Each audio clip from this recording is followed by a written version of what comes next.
ወደ ቻናላችን ቤተሰቦች እንኳን ወደ ቻናላችን በደህና መጣችሁ። ማንቸስተር ሲቲዎች በዚህ ሰዓት እንግዲህ ከአምናው በተሻለ መልኩ እየተንቀሳቀሱ ነው የሚገኙት፣ የተሻለ ውጤት እያስመዘገቡ ነው የሚገኙት።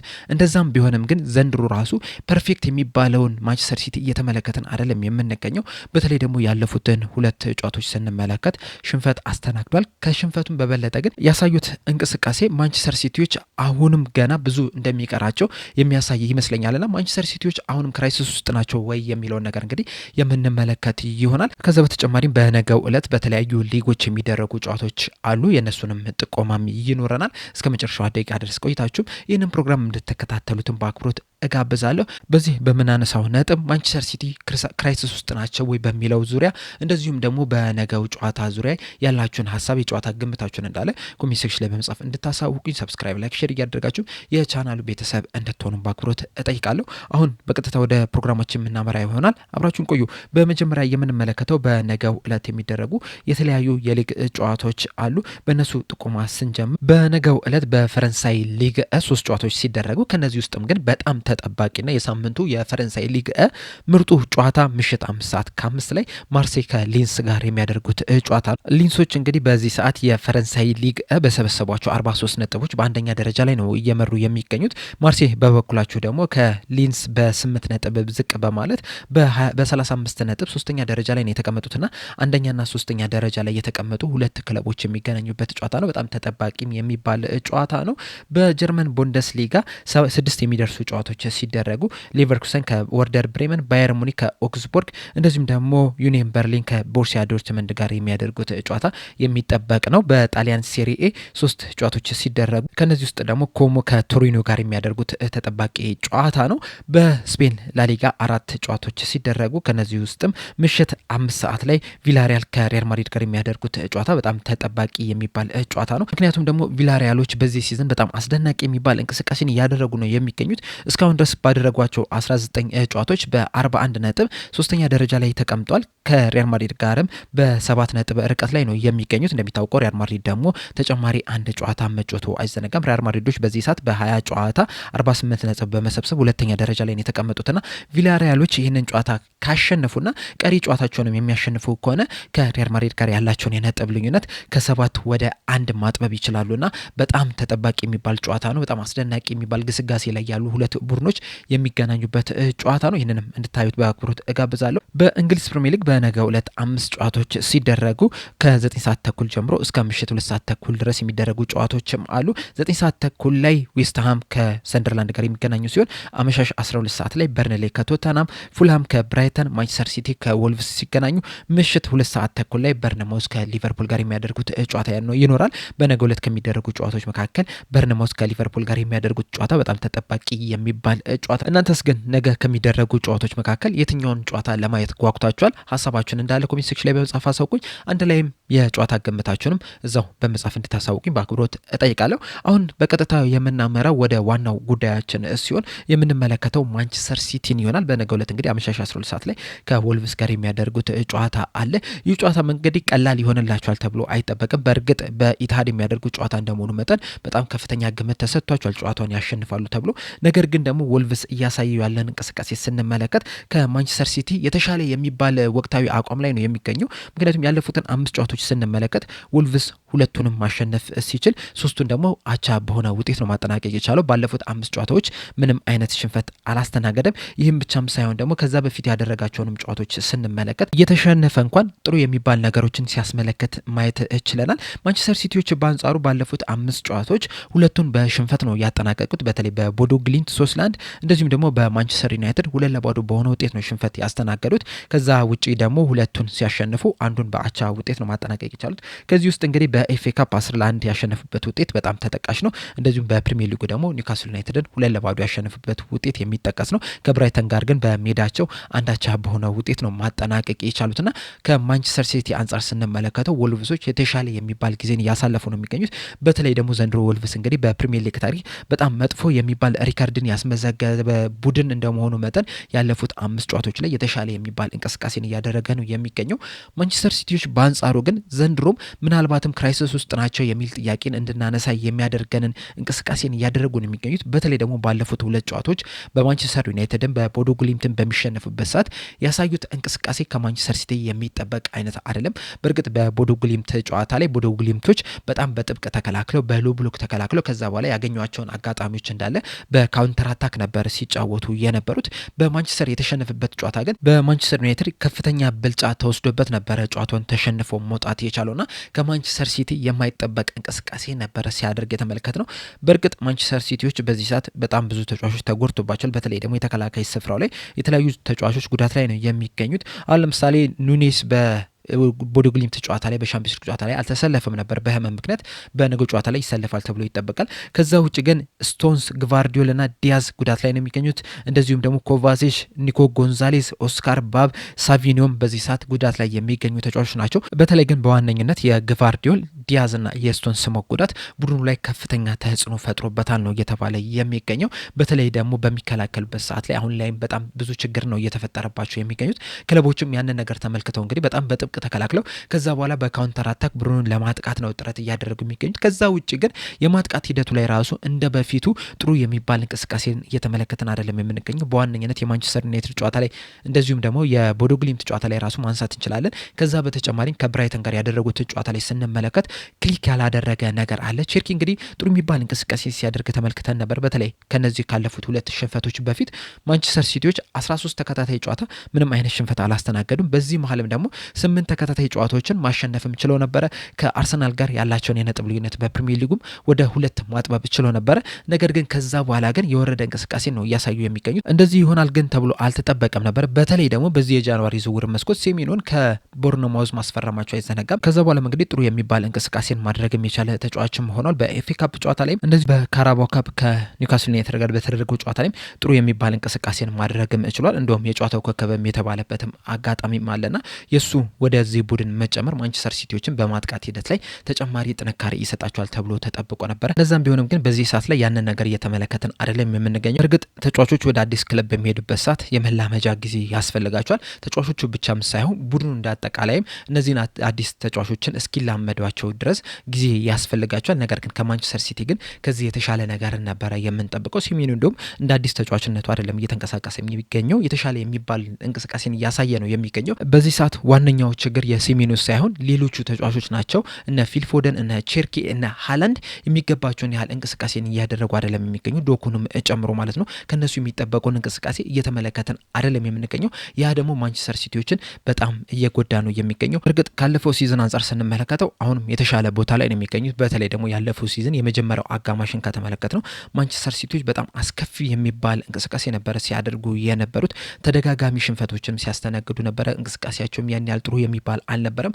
ነገር ግን ከጃንዋሪ አካባቢ በኋላ ግን የተሻለ የሚባል እንቅስቃሴ ሲያደርጉ ተመልክተናል። በተለይ ደግሞ እነ ኦማር ማርሙሽ፣ እነ ኒኮ ጎንዛሌስ እንደዚሁም ደግሞ እነ ኮሶኖቭን ወደ ቡድናቸው ከቀላቀሉ በኋላ በሁለተኛው አጋማሽ ላይ የተሻለ የሚባል እንቅስቃሴን አድርገው በስተመጨረሻም ቶፕ ፎርን ይዘው የሻምፒዮንስ ሊግ ቦታን ይዘው ሊያጠናቀቁ ችሏል። በእርግጥ ኮሶኖቭ ያን ያህል በጣም ብዙ የሚባል ጨዋታን አድርጓል ለማለት ያስቸግራል። ነገር ግን ደግሞ በተጫወተባቸው ጨዋታዎች ላይ ጥሩ የሚባል እንቅስቃሴን እያደረገ ማንቸስተር ሲቲዎችን ሲደግፍ መመልከት ችለን ነበረ። እዚሁም በክረምቱ የዝውውር መስኮትም እንግዲህ ወደ ቡድናቸው የተለያዩ ተጫዋቾችን መቀላቀል ችሏል። በተለይ ደግሞ ራይንደርስና ቼርኪ እንደዚሁም ደግሞ በረኛው ዶናሩማን ወደ ቡድናቸው መቀላቀልም ችለው ነበረ። ከዛ በኋላም እንግዲህ የተሻለ የሚባል ውጤትን ማስመዝገብም ችሏል። በእርግጥ ሲዝኑ ሲጀመር ማንቸስተር ሲቲዎች የፕሪሚየር ሊጉን ዋንጫ ያሸንፋሉ ተብሎ የጠበቀ ማንም የለም፣ የገመታቸውም የለም። አብዛኛው ሰው ወይ ሊቨርፑልን ወይ አርሰናል ነው የሚል ግምት ነበር ሲያስቀምጥ የነበረው። ነገር ግን ከተወሰኑ ጨዋታዎች በኋላ ማንቸስተር ሲቲም ወደ ዋንጫ ፉክክሩ መግባትም ችሎ ነበር። ከአርሰናል ጋርም ያላቸውን የነጥብ ልዩነትም ወደ 2 ማጥበብ ችለው ነበር። ነገር ግን ያለፉትን 5-6 ጨዋታዎች ስንመለከት ግን ማንቸስተር ሲቲዎች የተሻለ የሚባል እንቅስቃሴን እያደረጉ አይደለም የሚገኙት፣ እየተቸገሩም እየተመለከትናቸው ነው የምንገኘው። በእርግጥ በተከታታይ 13 ጨዋታዎች ላይ ምንም አይነት ሽንፈት አላስተናገዱም ነበረ በማንቸስተር ዩናይትድ እና በቦዶ ግሊምት እስከሚሸነፉበት ድረስ። በነዛ 13 ያለመሸነፍ ሪካርዶች ውስጥም እንግዲህ 8 ተከታታይ ድሎችን ማስመዝገብ ችለው ነበረ። ነገር ግን ያስመዘገቧቸውን ድሎች ራሱ ስንመለከት አንዳንድ የማያሳምኑ ጨዋታዎችን መመልከት እንችላለን ነበር። በተለይ በዋነኝነት ከሊድስ ጋር ያደረጉት ጨዋታ እንደዚሁም ደግሞ ከፉልሃም ጋር ያደረጉት ጨዋታ በጣም ተጠቃሽ የሚባሉ ናቸው። ማንቸስተር ሲቲዎች ሲጀምሩ በጣም ኮምፈርታብል ሆነው ነበረ። እንደዚሁም በሰፊ የጎል ልዩነትም ፉልሃምን መምራት ችለው ነበረ። ነገር ግን ያንን ማስጠበቅ ሳይችሉ ቀርቶ በመጨረሻም ባለቀ ደቂቃ ነው ጎሎችን አስቆጥሮ ያሸንፈው መውጣት ይቻላል። በፉልሃም ጨዋታ እንደውም 5-1 በሆነ ውጤት መምራት ችለው ነበር። ከዛ በኋላ እንግዲህ ፉልሃሞች ከኋላ ተነስተው 3 ጎሎችን አስቆጥረው 5-4 መሆን እቻሉ። ከዛም ጎል ማስቆጠር የሚችሉባቸው አቻ መውጣት የሚችሉባቸውንም አጋጣሚዎችም አግኝተው ነበር። እነዛን አጋጣሚዎች ባለመጠቀማቸው ነው ያንን ጨዋታ ተሸንፈው ሊወጡ የቻሉ። እንደዚሁም ከሊድስ ጋር ባደረጉት ጨዋታ ራሱ 90 ምናምነኛው ደቂቃ ላይ ጎል አስቆጠረው ነው አሸንፈው መውጣት የቻሉት። ያንንም ጨዋታ ማንቸስተር ሲቲዎች 2-0 መምራት ችለው ነበር። ከዛ በኋላ እንግዲህ ሊድሶች 2 አቻ ሆኑ። በመጨረሻ ደቂቃ ፊል ፎደን አስቆጠረው ነው ማንቸስተር ሲቲዎች አሸንፈው ሊወጡ የቻሉትና አንዳንድ የማያሳምኑ ውጤቶችን እየተመለከትን ነው የምንገኘው። ነገር ግን ያለፉትን 2 ጨዋታዎች ስንመለከት ግን ያሳዩት እንቅስቃሴ ራሱ የሚያሳምን አይደለም የነበረው። በተለይ ከማንቸስተር ዩናይትድ ጋር ሙሉ ለሙሉ ተበልጠው ነበረ ማለት እንችላለን። ቸርኪ ምንም አይነት እንቅስቃሴን ማድረግ አልቻለም። በተለይ ተቀይሮ ነው መግባት ይቻለው። እንደዛም ቢሆንም ግን የተሻለ የሚባል እንቅስቃሴን አላደረገም። የፊት ለፊት መስመር ላይ የነበሩት ተጫዋቾች እንዳለ ጥሩ የሚባል እንቅስቃሴን ማድረግ አልቻሉ ነበር። በዛ ሰዓት እንግዲህ ማንቸስተር ሲቲዎች ይዘውት የገቡትን አሰላለፍ ስንመለከት ከዚህ የተሻለ ውጤት ማስመዝገብ እንደነበረባቸው በእርግጠኝነት መናገር ይቻላል። አሁን ለምሳሌ አጥቂ መስመሩን ብቻ ስንመለከት 4-1-4-1 ፎርሜሽን ነበር የተጠቀሙት። ሃላንድ 9 ቁጥር ላይ ብቻውን አለ። ከሃላንድ በኋላ ደግሞ ዶኩ፣ ሲልቫ፣ ፊልፎደንና ሴሚኖ ነበረ በጨዋታው ላይ መሰለፍ የቻሉትና የተሻለ የሚባል ውጤት ማስመዝገብ ነበረባቸው። ቢያንስ ጎሎችን ማስቆጠር ነበረባቸው። ነገር ግን በዛ ጨዋታ ላይ ምንም አይነት ጎል ማስቆጠር አልቻሉም። ጎል ማስቆጠርም ብቻም ሳይሆን የሞከሩት ራሱ 7 ሙከራ ናቸው። ከነዚህ ውስጥም ኢላማውን የጠበቀ ሙከራ የነበረው አንዱ ብቻ ነው። ማንቸስተር ዩናይትዶች ግን በዛ ጨዋታ ላይ 7 ኢላማቸውን የጠበቁ ሙከራዎችን ማድረግ መችለው ነበረ። ምናልባትም ሁለት ጎሎችን በላይ አስቆጥሮ መውጣት የሚችሉባቸው አጋጣሚዎች ነበሩ። በጨዋታው ላይ እንግዲህ 3 ኳሶች ኦፍሳይድ ተብሎ ተሽሮባቸዋል። 6 ቢግ ቻንሶችንም ክሬት ማድረግ የሚችለው ነበረ ማንቸስተር ዩናይትዶች። ከነዚህ ውስጥ እንግዲህ 4ቱን ሊስቱት ችሏል እና ምናልባትም በሰፊ የጎል ልዩነትም ማንቸስተር ዩናይትድ ያንን ጨዋታ አሸንፈው ሊወጡ የሚችሉበትም እድልም ነበራቸው። ጨዋታው ላይ እንደምታስታውሱት ማንቸስተር ሲቲዎች የበለጠ ኳሱን ይዘው ነበር። ነገር ግን ደግሞ ምንም አይነት ትርጉም ያለው ኳስ መያዝ አይደለም የነበረው። ብዙ ኳሶችን ወደ ኋላ እየመለሱ ሲጫወት ተመልክተናል። ሌላ ጊዜ ማንቸስተር ሲቲዎች የምናቃቸው በጣም ወደፊት በመሄድ ነበረ። ኪለር ፓሶችን በማቀበልም ስናቃቸው ነበረ። ነገር ግን በዛ ጨዋታ ላይ ይህንን ነገር አልተመለከተንም። በቦዶ ግሊምት ጨዋታ ላይ እንግዲህ በተመሳሳይ መልኩ ማንቸስተር ሲቲዎች በዚህ ጨዋታ ላይ የኳስ ብልጫ አሳይተው ነበረ። 66% ኳሱን መያዝ ችሎ ነበረ። 16 ሙከራ ማድረግ ችሎ ነበረ። ነገር ግን ከነዚህ 16 ሙከራዎች 5ቱ ብቻ ናቸው ኢላማውን የጠበቀ ሙከራ የነበሩት። ቦዶ ግሊምቶችን ስንመለከት በጨዋታው ላይ 8 ሙከራዎችን ብቻ ነበር ማድረግ የቻሉት። 5ቱ ግን ኢላማውን የጠበቀ ሙከራ ነው የነበረው። በኤክሲጂም ደረጃ ቦዶ ግሊምቶች በጣም የተሻሉ ነው የነበሩት። አንገለም ገጭቶባቸው ነበረ በጨዋታው ላይ። እንደዚሁም ቢግ ቻንስም ክሬት በማድረግም ስንመለከታቸው ሁለቱም 4 ቢግ ቻንሶችን ነበር ክሬት ማድረግ የቻሉት። ቦዶ ግሊምቶች ግን ሁለቱም ብቻ ነው መሳት የቻሉት። ማንቸስተር ሲቲዎች ግን 4ቱንም ቢግ ቻንሶችን ሊስቱ ችሏልና ማንቸስተር ሲቲዎች ክሊኒካልነታቸው በጣም እያጡት ነው የሚገኙት። በተለይ ደግሞ በጣም በጥብቅ የሚከላከል ቡድንን ማስከፈት እየተቸገሩ ነው የሚገኙት። እንደዚሁም በቀላሉም ጎል እየተቆጠረባቸው ነው የሚገኙት። ያ በእርግጥ ተጫዋቾች ስለተጎዱባቸው ሊሆን ይችላል። በተለይ ተከላካይ ስፍራ ላይ ዋና የሚባሉ ተጫዋቾች መጎዳታቸው በብዙ ነገር አልጠቀማቸውም፣ እየጎዳቸው ነው የሚገኘው። ነገር ግን እንደዛም ቢሆንም ግን ከዚህ የተሻለ ነገርን ማድረግ ይችሉ ነበር። ማንቸስተር ሲቲዎች እንግዲህ በፊት የምናውቃቸው በተለይ ደግሞ ከ2-3 ዓመት በፊት የምናውቃቸውን ማንቸስተር ሲቲዎችን ኳሱን በጣም በመያዝ ነበርና ለተጋጣሚ ቡድኖች ብዙ ጊዜ ኳሱን አይሰጡም ነበር፣ ብዙ እድሎችንም አይከፍቱላቸውም ነበረ። ኢቨን በሚያጠቁበት ሰዓት ራሱ ከዚህ የተሻለ የማጥቃት ሂደትም ነበራቸው። አሁን ላይ ግን ያንን ነገር አተውታል። በጣም በተደጋጋሚ ተጋጣሚ ቡድኖች እድሎችን እያገኙ ነው የሚገኙት። በተለይ ደግሞ በካውንተር አታክ በሚሄዱበት ሰዓት በጣም ክፍት የሆነውን ማንቸስተር ሲቲን እየተመለከተ ነው የምንገኘው። በእርግጥ በዚህ ሰዓት ላይ በተለይ ደግሞ በነገው ጨዋታ ላይ አዲሱ ፈራሚያቸው ማርክ ጌ በቋሚነት ይሰለፋል ተብሎ ነው የሚጠበቀው። ያ ነገር ተጨማሪ ነገር ሊሰጣቸው ይችላል፣ ተጨማሪ ጥንካሬ ሊሰጣቸው ይችላል። ነገር ግን ደግሞ አንድ ተጫዋች ብቻውን ምንም ሊያደርግ አይችልም። እንደ ቡድን ያንን ነገር የማታስተካከል ከሆነ ጥንካሬው ላይ የማጨምር ከሆነ አሁንም የመቸገር እድል አለ። በተለይ ደግሞ ሮድሪ ከጉዳት ከተመለሰ በኋላ ማንቸስተር ሲቲን ያጠናክራል ተብሎ ተጠብቆ ነበረ። ነገር ግን ባለፉት ጨዋታዎች ላይ ያን ያህል ጥሩ የሚባል እንቅስቃሴን እያደረገ አይደለም የሚገኘው። በእርግጥ ተጫዋቾች ከጉዳት ከተመለሱ በኋላ ወደ ምርጥ ብቃታቸው እንዲመለሱ ጊዜ ያስፈልጋቸዋል። እናም ሮድሪ በዚህ ሰዓትም እንግዲህ ረዥም ጊዜ እንደሚያስፈልገው ነው እየተመለከተን የምንገኘው። ያ ደግሞ ለማንቸስተር ሲቲዎች ሌላ ራስ ምታት እየሆነባቸው ነው የሚገኙት። በተለይ ደግሞ ወልቭሶች ሰሞኑኛ ብቃታቸውን ስንመለከት ቀደም እንደነገርኳችሁ የተሻለ የሚባል እንቅስቃሴን እያደረጉ ነው የሚገኙትና ምናልባትም በነገው ጨዋታ ላይ ማንቸስተር ሲቲዎችን ሊፈትኑ የሚችሉበት እድል አለ ብዬ አስባለሁ። ሌላ ግን መነሳት ያለበት ጥያቄ ቢኖር ምንድነው፣ በሌላ ጊዜ እንግዲህ በደንብ የምንመለከት ይሆናል። ፔፕ ጋርዲዮላ ጊዜው እያለፈ ነው የሚለው ነገር በደንብ መመልከት ያለብን ይመስለኛል። ምክንያቱም ያለፈውን አመት የማንቸስተር ሲቲ እንቅስቃሴ በደንብ ተመልክተናል። በዚህ ሲዝንም እያሳዩት ያለውን እንቅስቃሴ እየተመለከትን ነው የምንገኘው። በተለይ ደግሞ ማንቸስተር ሲቲዎች እንግዲህ በዚህ ሰዓት ላይ እያደረጉ ያሉት ምንድን ነው? ተጫዋቾች በሚጎዱባቸው ሰዓት እንደዚሁም ደግሞ በአቋማቸው በሚወርዱበት ሰዓት ሌላ አዲስ ተጫዋች ለማስፈረም ነው ጥረት እያደረጉ የሚገኙት። በፊት እንግዲህ ፔፕ ጋርዲዮላን ስንመለከተው ተጫዋቾችን ያስፈርማል አያስፈርምም ማለት አይደለም። በባርሴሎናም እያለ በባየር ሙኒክም እንደዚሁም በማንቸስተር ሲቲ በጣም ጥሩ የሚባሉ ተጫዋቾችን ሲያስፈርሙ መመልከት ችለን ነበረ። ነገር ግን ደግሞ ተጫዋቾች ተጎዶብኝ እንደዚሁም ደግሞ ምርጥ አቋማቸው ላይ አይደለም የሚገኙ ብሎ ግን በተደጋጋሚ ተጫዋቾችን ሲያስፈርሙ አልተመለከትንም። በዚህ ሰዓት ግን እየተመለከትን ያለ ነው ዴስፕሬሽን ነው። ባለፈው ሲዝን በጃንዋሪ ዝውውር መስኮት ያንን ነገር ተመልክተናል። በክረምቱ የዝውውር መስኮትም ይህንን ነገር ስንመለከት ነበረ። በዚህ የጃንዋሪ ዝውውር መስኮትም በደንብ እየተመለከትነው ነው የምንገኘውና በፊት ረጅም ጊዜ እያቀዱ ነበር ተጫዋቾች ሲያስፈርሙ የነበር። አሁን ላይ ግን ያንን ነገር እየተመለከትን አይደለም የምንገኘው። እዚህ ነገር ላይ ራሱ ትልቅ ጥያቄ መነሳት መቻል አለበት። እንደ ክለቡ መጠየቅ መቻል አለበት። ለምንድን ነው እንደዚህ የተፈጠረ ያለው የሚለው ነገር። ሁለተኛ ደግሞ አሰልጣኙ ራሱ መጠየቅ መቻል አለባቸው። ምክንያቱም ተጫዋቾች ለምንድን ነው ተደጋጋሚ እየተጎዱ የሚገኙት የሚለው ነገር አሰልጣኙም የሚመለከተው ነገር ነው። ትሬኒንግ ላይ እንዴት ነው እያሰራቸው የሚገኘው፣ ያጨዋወት ስታይሉስ እንዴት ነው የሚለው ነገር መጠየቅ መቻል አለበት። እንደ ቡድን ደግሞ ለምንድን ነው እንደዚህ አይነት ዴስፕሬት የሆኑ ውሳኔዎችን እየወሰኑ የሚገኙት፣ የተቻኮሉ ውሳኔዎችን ለምንድን ነው እየወሰኑ የሚገኙት የሚለው ነገር መጠየቅ ያለበት ጉዳይ ነው።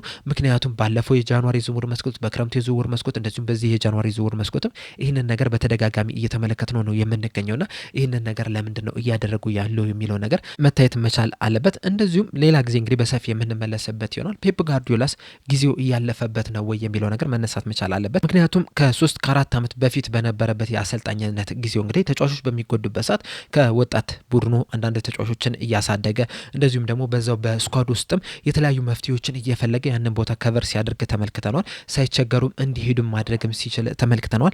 ነገር ግን ካለፈው ሲዘን ጀምሮ ግን ያንን ነገር እየተመለከተን አይደለም የምንገኘው። በእርግጥ አንዳንድ ወጣት ተጫዋቾችን ማሳደግ ይችላል። አሁን ለምሳሌ ኦራይሊ ባለፈው ሲዘን ነበረ ወደ ዋናው ቡድን መግባት የቻለው። ጥሩ የሚባልም እንቅስቃሴም እያደረገ ነው የሚገኘው ከዛ ጊዜ ጀምሮ።